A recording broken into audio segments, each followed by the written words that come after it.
Amazon নামটি শুনলেই কেমন ভয় ভয় লাগে। আমাদের গোটা দুনিয়ার সবচেয়ে বড় এবং নির্জন এলাকা। এটি এত বড় জঙ্গল যে আপনাকে যদি ঠিক এর মাঝখানে ছেড়ে দেওয়া হয়, আপনাকে এই জঙ্গলের বাইরে বেরিয়ে আসতে 472 দিন সময় লাগবে। আর এই যাত্রাকালীন সময় আপনার সাথে সাক্ষাৎ হবে এমন কিছু প্রাণীগুলির যারা সবাই এক একজন ঘাতক প্রাণী। এদের সবার উদ্দেশ্য আপনাকে আক্রমণ করা, কেননা এরা সবাই আমাজনের বাসিন্দা। আর আজকের ভিডিওতে আমরা আমাজনের সকল খুঁটিনাটি বিষয়গুলো জানব, তাই ভিডিওটি শেষ পর্যন্ত দেখুন। এখানকার একটি ছোট্ট পিঁপড়েও আপনার জীবন নেওয়ার জন্য যথেষ্ট। এই জঙ্গল আমাদের পৃথিবীর এমন একটি জায়গা যে একাই 55 লাখ স্কয়ার কিলোমিটার জমি নিয়ে গঠিত। যে আয়তনকে আপনি অনুমান করতে পারেন, এখানে বাংলাদেশের মতো 37টি দেশ, ভারতের মতো 2টি দেশ এবং দুবাইয়ের মতো 157টি দেশকে সহজেই জায়গা দিতে পারবে। এই জঙ্গল মোট 8টি দেশের মধ্যে বিস্তৃত এবং এর শেষ সীমানা America, Colombia, Guyana, Brazil, Peru এবং বলিভিয়াতে মিশেছে। একটি বিষয় ভেবে আপনি বেশ অবাক হতে পারেন যে আমাদের গোটা পৃথিবীর জীবিত প্রাণীরা যে শ্বাস নিয়ে বেঁচে আছে তার 20% অক্সিজেন এই আমাজন জঙ্গল থেকে আসে। 40,000 প্রজাতির গাছপালার এই জঙ্গল, যেখানে প্রকৃতি একমাত্র রাজা, তাই এখানে যা ঘটে তা সবই প্রকৃতির রহস্যময় নিয়মে। যদিও আমাজন রেইনফরেস্টের আয়তন 55 লাখ স্কয়ার কিলোমিটার, তার মানে হলো মুম্বাই থেকে নিউ দিল্লি 7 বার এবং ঢাকা থেকে বরিশাল 51 বার যাতায়াত করার সমপরিমাণ। এত বড় এবং ঘন আমাজন জঙ্গলকে রেইনফরেস্ট বলা হয় কারণ বছরে একটি মাত্র সপ্তাহ নেই যে এখানে বৃষ্টি হয় না। আমাজন জঙ্গল এত ঘন যে গাছপালার উপর বৃষ্টি পড়ার 10 মিনিট পর সেই বৃষ্টি মাটিকে স্পর্শ করে, এবং এই ঘন জঙ্গলের কারণে দিনের বেলাতেও আমাজন জঙ্গল রাতের মতো প্রায় অন্ধকার থাকে, কারণ এই ঘন জঙ্গল সূর্যের আলোকে ভিতরে প্রবেশ করতে বাধা দেয়। সুতরাং এমন একটি জঙ্গল যেখানে প্রচুর বৃষ্টি এবং ঘন হওয়ার কারণে এখানে যে গাছপালা পশু পাখি বাস করে তা অনেক অঞ্চলে খুঁজে পাওয়া যায় না। এই অঞ্চলের ছোট বিষাক্ত প্রাণীর কথা বলা হলে তাহলে এখানে 25 লক্ষেরও বেশি আলাদা আলাদা বিষাক্ত পোকামাকড় রয়েছে।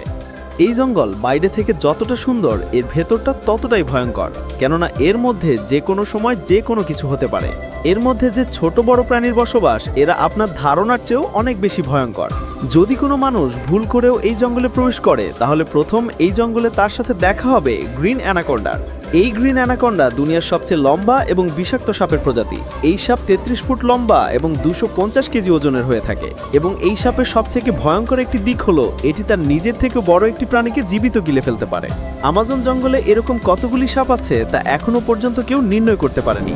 এছাড়াও এই জঙ্গলে অ্যানাকোন্ডার সাথে সাথে কোবরা এবং পাইথনের মতো আরও বিষধর সাপের প্রজাতি দেখতে পাওয়া যায়।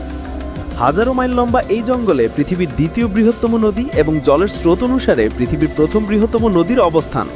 এটি হলো আমাজন নদী। এই নদীর দৈর্ঘ্য 6840 কিলোমিটার।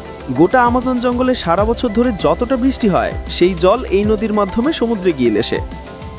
মোটামুটি 329 ফুট গভীর এই নদীতে বাস করে পৃথিবীর সবচেয়ে ভয়ঙ্কর হাজারো হাজারো কুমির, যারা তাদের খিদে মেটানোর জন্য যে কোনো পরিস্থিতিতে যেতে পারে। আপনি জানলে অবাক হবেন, আমাজন নদীতে 1 সেকেন্ডে 2,19,000 কিউবিক মিটার জল অতিবাহিত হয়।